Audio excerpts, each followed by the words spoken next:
Bienvenidos al Fogón Virtual. Estamos los jueves, veníamos estando los miércoles, pero bueno, estos últimos 4 o 5 encuentros que nos quedan van a ser los jueves. Y como ya saben, nos convoca en esta ocasión el pensamiento transpersonal. Hemos venido viendo los principales temas de la teoría de Jung, del pensamiento transpersonal, y hoy nos toca hablar del viaje del héroe. Así que, bueno, acá probando el audio. Voy a invitar a algunas personas a que se sumen.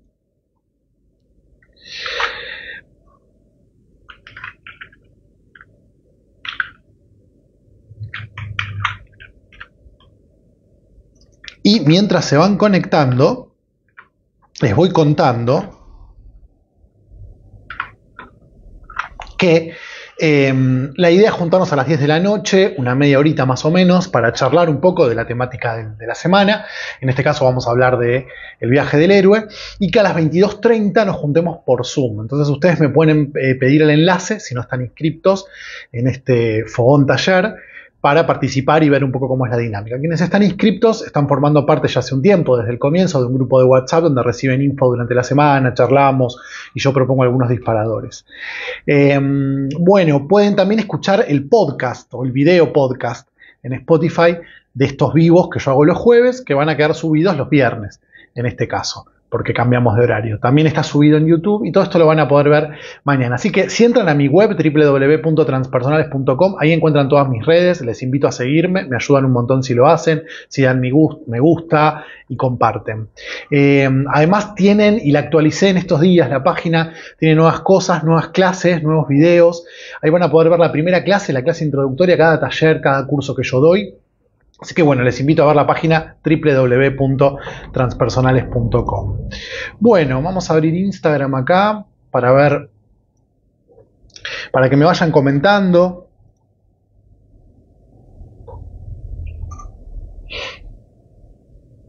A ver acá, bien. Entonces yo los voy a poder ir. Bueno, no lo abrió. Los puedo ir leyendo desde el celu, entonces, que no me resulta tan cómodo, pero bueno. Me preguntan por el tema de hoy. Hoy vamos a hablar del viaje del héroe. Veo algunas caras conocidas. Bueno, no sé qué pasa que no me abrió Instagram en la compu, pero los tengo acá en Facebook también. Bueno, ¿qué es esto del viaje del héroe? Yo recordarles también, ¿no? Por otro lado, que sobre el viaje del héroe tuvimos un ciclo de fogones, donde creo que habrán sido unos 20 encuentros, donde hicimos una introducción, un cierre, pero repasamos los 12 arquetipos presentes en el viaje del héroe según Carol Pearson.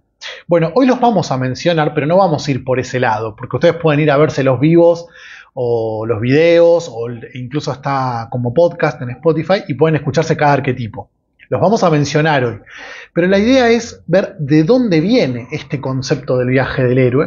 Y viene de Joseph Campbell, un mitólogo y psiquiatra, que él va a definir el viaje del héroe o el monomito. Mono significa uno. Él dice, existe un único mito. En realidad lo que existe es una única estructura, que se repite, con sus matices obviamente, en cualquier historia que tomemos. Y la sintetiza así, se los leo. Un héroe se aventura desde el mundo cotidiano a una región de maravillas sobrenaturales. Allí encuentra fuerza fabulosa y consigue una victoria decisiva. El héroe regresa de esta misteriosa aventura con el poder de otorgar bendiciones a su prójimo. Es lo que nosotros vemos en El Señor de los Anillos, en El Hobbit, lo vemos en Juego de Tronos, lo vemos en la Guerra de las Galaxias. Se dice, yo no estoy del todo seguro, que el creador de las Guerras de las Galaxias, con el libro de Joseph Campbell, escribió la Guerra de las Galaxias. Y bueno, Joseph Campbell lo resume así en el libro el héroe de las mil caras, un libro de 1949.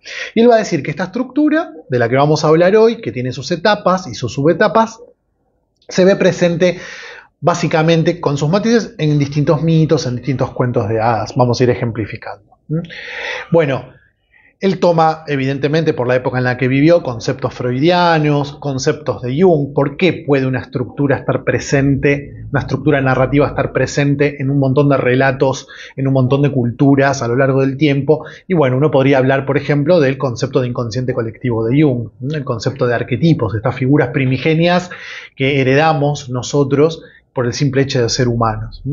Y algunos otros autores, antropólogos, no los voy a aburrir con nombres, para dividir este viaje del héroe en 3 etapas.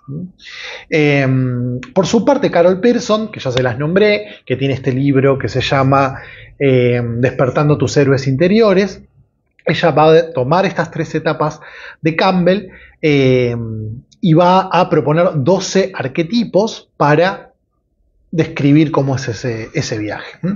Entonces, ¿cuáles son esos 3 tramos? Hay una salida. El héroe va a salir de un determinado lugar que está habitando, se va a iniciar, es decir, va a vivir un montón de aventuras, va a vivir un montón de pruebas iniciáticas y luego va a regresar. Porque es importante esta idea cíclica del viaje del héroe.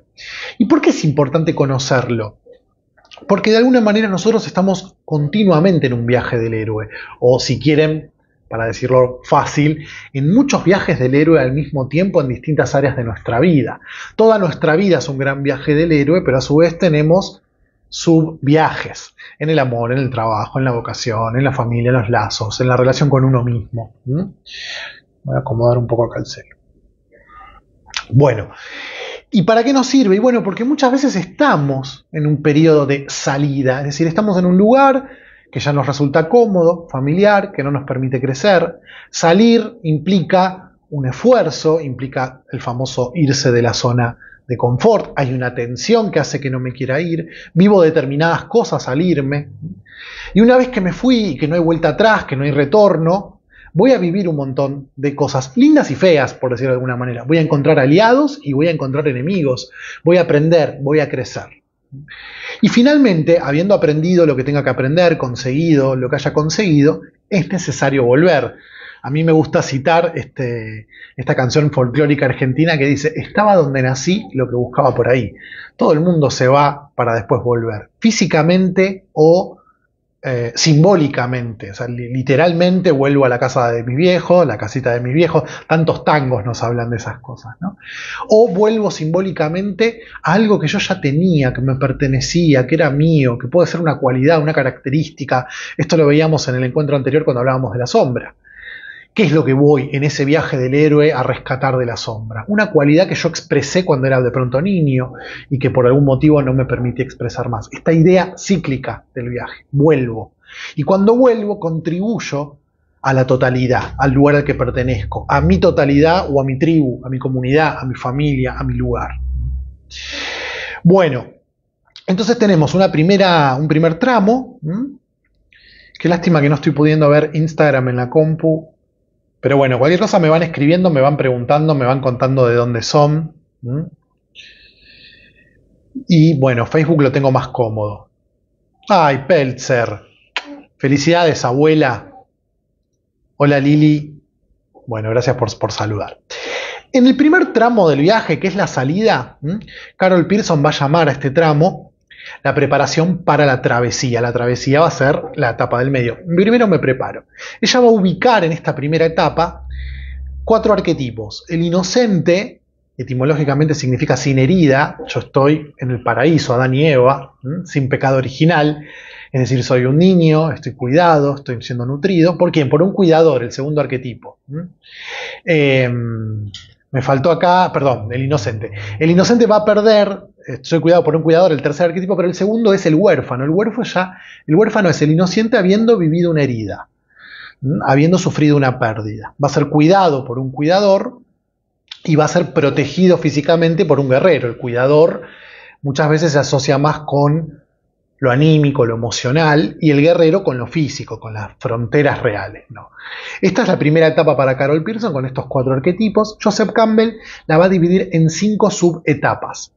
Primero, el héroe, que está en un lugar normal, tranquilo, podemos pensar, está en una aldea, está en el palacio, por ejemplo Buda, ¿no? Siddhartha Gautama, el Sakyamuni Buda, estaba en un palacio, en un estado de inocencia, en un estado ideal, donde estaba totalmente protegido y ajeno a los males del mundo. Bueno, el héroe se encuentra inicialmente ahí. A mí me gusta mucho compararlo con cuando hablamos del Santo Grial y los caballeros de la mesa redonda. Bueno, en Alemania surge este personaje Percival, ¿no? O Parsifal, que él va a ser un salvaje, él vive en el bosque con la madre y no conoce nada más que la madre y como mucho historias cristianas, porque ya a esa altura del ciclo artúrico se incorporan simbolismos cristianos. Del ciclo artúrico tengo hace mucho tiempo muchas ganas de hacer un vivo, ya lo haremos. Y bueno, y va a recibir una llamada, algo que le va a proponer alejarse de ese lugar. Una curiosidad, Joseph Campbell va a decir, llega cierta información, se conoce a alguien, se entera de algo. Eso funciona como llamada. Es la vocación, en latín vocare significa llamar. Hay algo que te llama, que pareciera que te llama de afuera, pero lo que te está llamando es tu propia alma, que ya se siente prisionera de lo que construyó, del lugar en el que está, simbólico, real, y quiere más. Lo primero que va a hacer el héroe, y es importante decir esto, no todos los mitos siguen la misma estructura, algunos se centran en una de estas etapas, otros no tienen algunas etapas. Es muy raro encontrar algo que cumpla las 17 etapas que propone Joseph Campbell. Y la segunda sería el rechazo a la llamada. Hay algo en el héroe, y acá también quiero hacer otra salvedad, que es una de las críticas que se le hace a la obra de Joseph Campbell, ¿no? Pero Joseph Campbell escribe en un determinado momento, ¿no? Fines de la primera mitad del siglo XX, segunda mitad del siglo XX, donde, bueno, se habla del héroe, no se habla de la heroína, los arquetipos en general están muy tajadamente marcados como masculinos y femeninos, algún arquetipo femenino está marcado con una cierta connotación negativa, entre comillas, ya vamos a ver, pero bueno, mi parte de historiador lo que les dice es ubiquémonos, ubicate en la palmera, ubicate en tiempo y espacio. Se escribió en un determinado momento. Entonces hay que tomarlo desde ese lugar. Juzgarlo con la mente que gracias a Dios o no tenemos hoy es un error. Entonces, bueno, el día de mañana, no sé, escribiré un libro con perspectiva de género, como se dice ahora. Un poco con las divinidades y los arquetipos en su momento busqué hacer eso, ¿no? Bueno, la cuestión es que acá el héroe rechaza la llamada, o no le presta atención, o se hace el tonto, o le da miedo y deliberadamente la rechaza, o por obligación a lo conocido. No, ¿cómo me voy a ir de casa si mi padre depende de mí? Yo lo tengo que cuidar. Pienso en Bella y las hermanas, en el cuento La Bella y la Bestia, ¿no? Que en Disney lo potencia eso. Ella tiene como una lealtad al padre, no emprende su propio viaje por cuidarlo, ¿no? Porque el padre es un científico loco que no tiene los pies en la tierra. Puede ser por miedo, por inseguridad.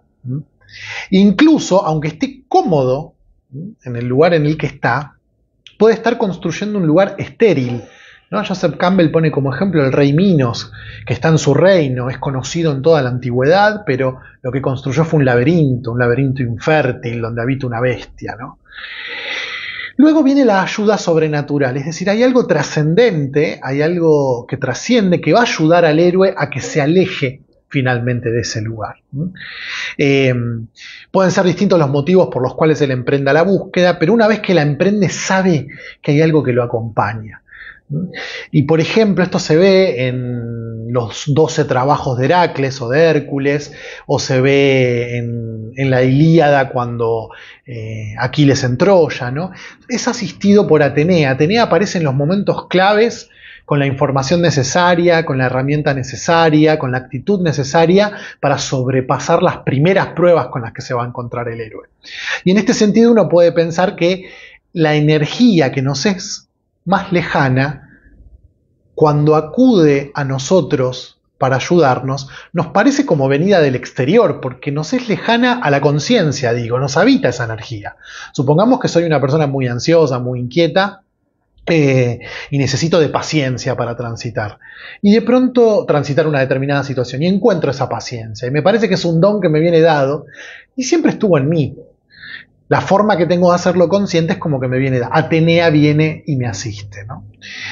La siguiente etapa de este primer tramo es el cruce del primer umbral. Es el punto en el que el héroe ya definitivamente abandonó lo conocido.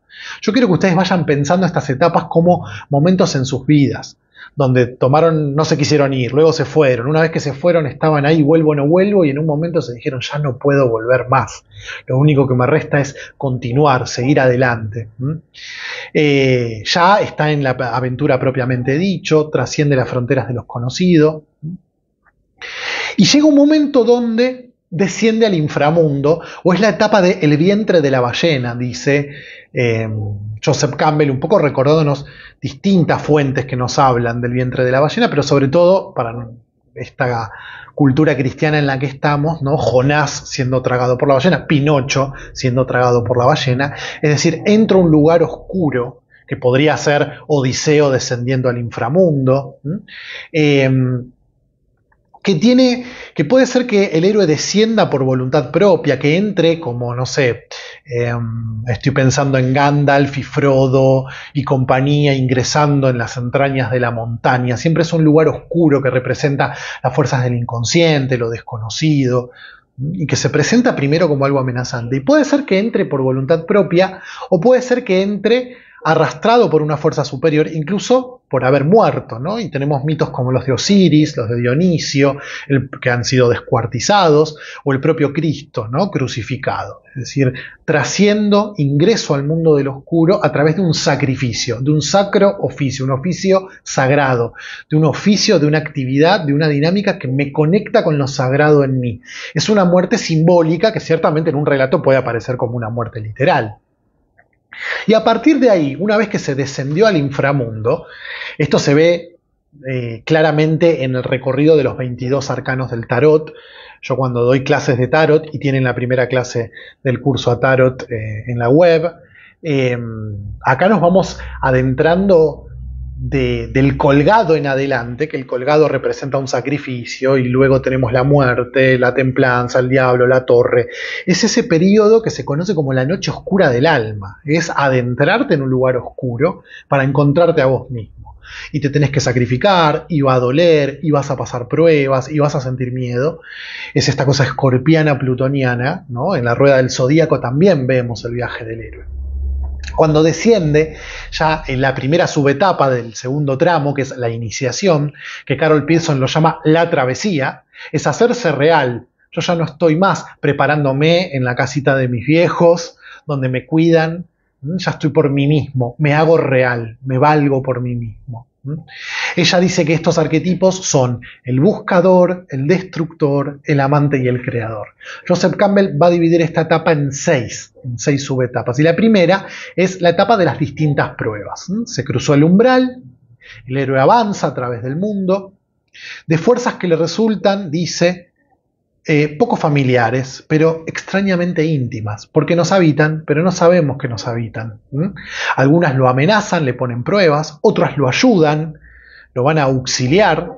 Yo siempre digo, ¿por qué? Para los que saben tarot, en el tramo de el colgado hasta la luna, tenemos de pronto a la templanza, que es una carta bella, y a las estrellas, que es una carta bella. Porque en lo más oscuro de nuestra travesía siempre hay un ser luminoso que nos recuerda que vamos a salir de ese lugar eventualmente, ¿no? Bueno, tenemos, por ejemplo, algo interesante, que una de las variantes de estas pruebas que transita el héroe, en algunas fracasa, otras las pasa. Por ejemplo, Heracles, que tiene sus 12 pruebas, en realidad fueron 14 y le descalificaron 2 porque aparentemente hizo trampa, ¿no? Esta idea de que está bien equivocarse. Hay momentos donde es de ese error de donde vamos a aprender mucho más que desde hacer las cosas continuamente bien. Luego viene una etapa un poco doble de alguna manera, que es el encuentro con la diosa. Entonces, como está escrita de una perspectiva de género más bien patriarcal, el héroe, que es masculino, se encuentra con sus aspectos femeninos. Si fuera una heroína, se encontraría con sus aspectos masculinos. Hoy sabemos que no importa el género del protagonista de la aventura, se va a encontrar tanto con aspectos femeninos como masculinos, es decir, ánima, animus, yin, yang, no cuestiones de género, sino cosas que culturalmente se califican como femenino y masculino, de las que vamos a hablar el próximo encuentro, que va a ser el encuentro sobre la pareja interior, el ánima y el animus, ¿no? Entonces, una de las primeras experiencias con lo femenino, con la energía femenina, nutricia, de cuidado emocional, es la de la madre. Entonces, por ejemplo, el reencuentro de Perséfone, que fue raptada por el tío, llevada al inframundo, ¿no? Y finalmente recuperada.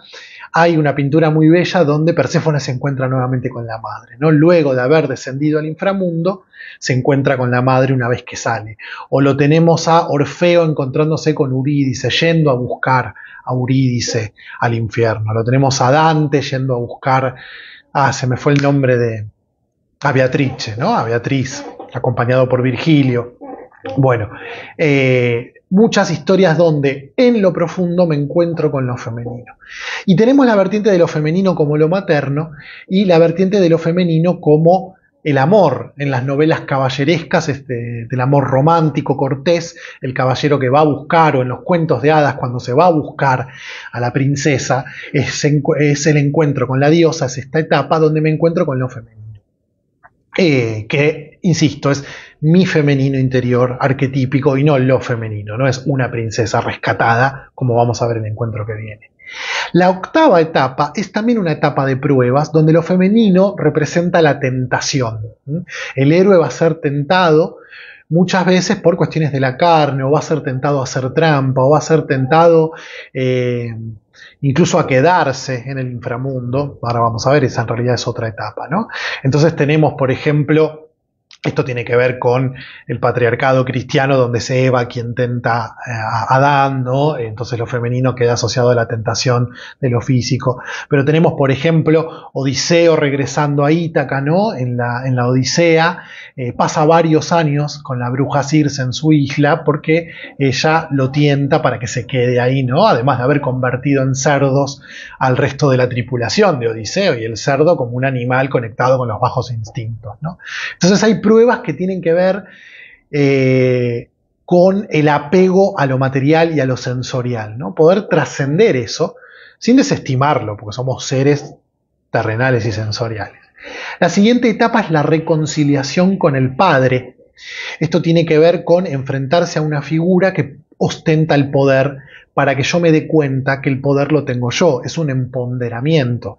Nos lo cuenta de alguna manera el mito de cómo Zeus castra a Saturno, Saturno lo castra a Urano, esta línea paterna, ¿no? Abuelo, padre, hijo, donde tienen que competir por el primer lugar en el panteón, como cabeza de las divinidades.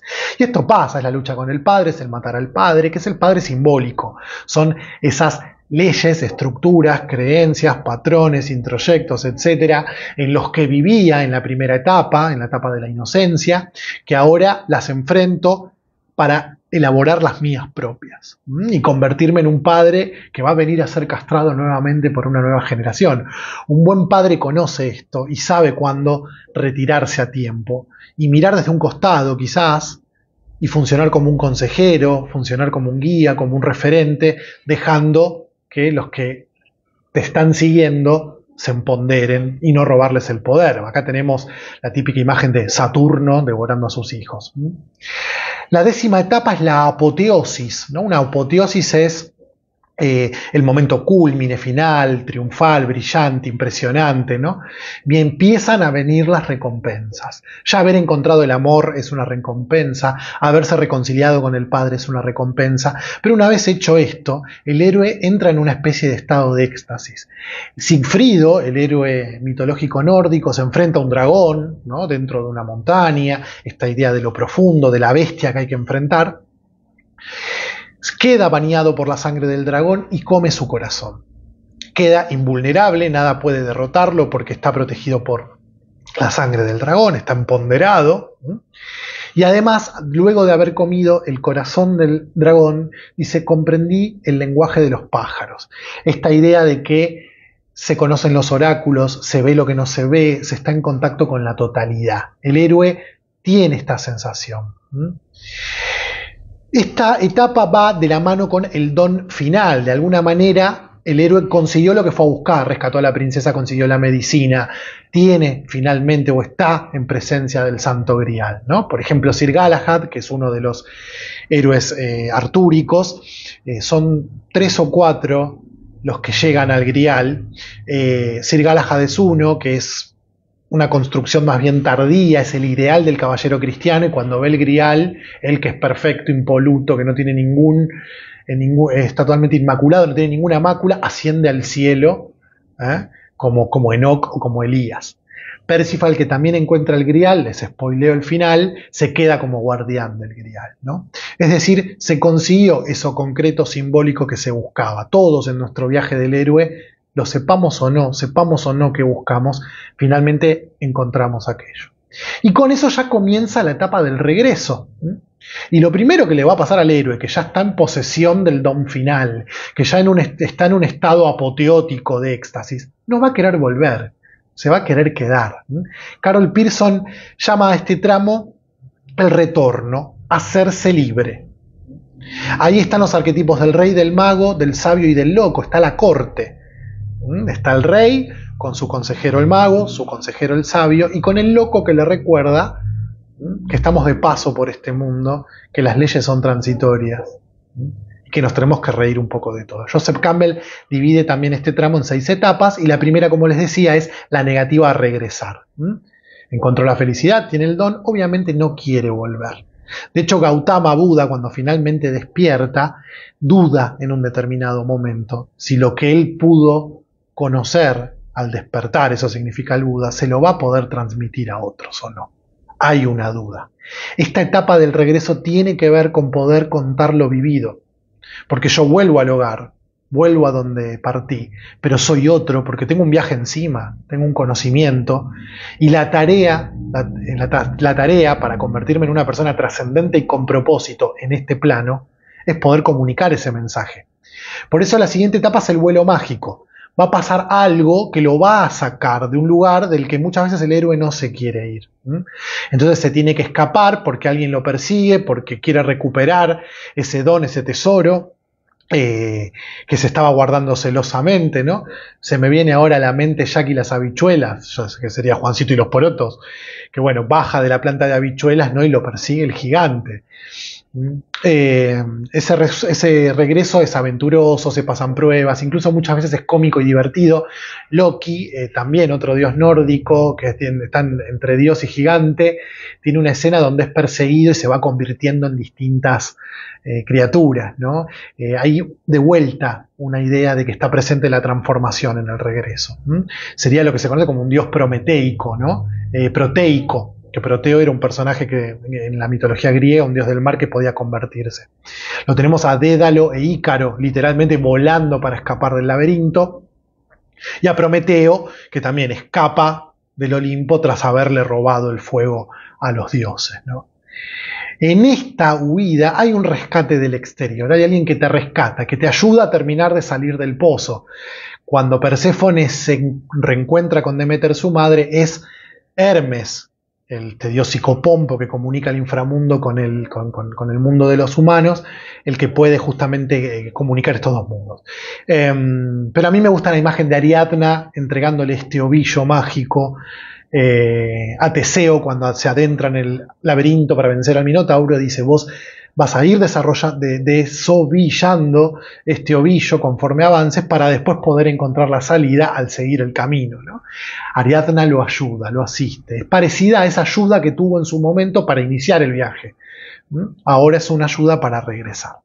Se cruza nuevamente un umbral de no retorno, vuelvo al hogar y ya luego no puedo volver al lugar del que venía. Después, en todo caso, comenzará un nuevo viaje del héroe.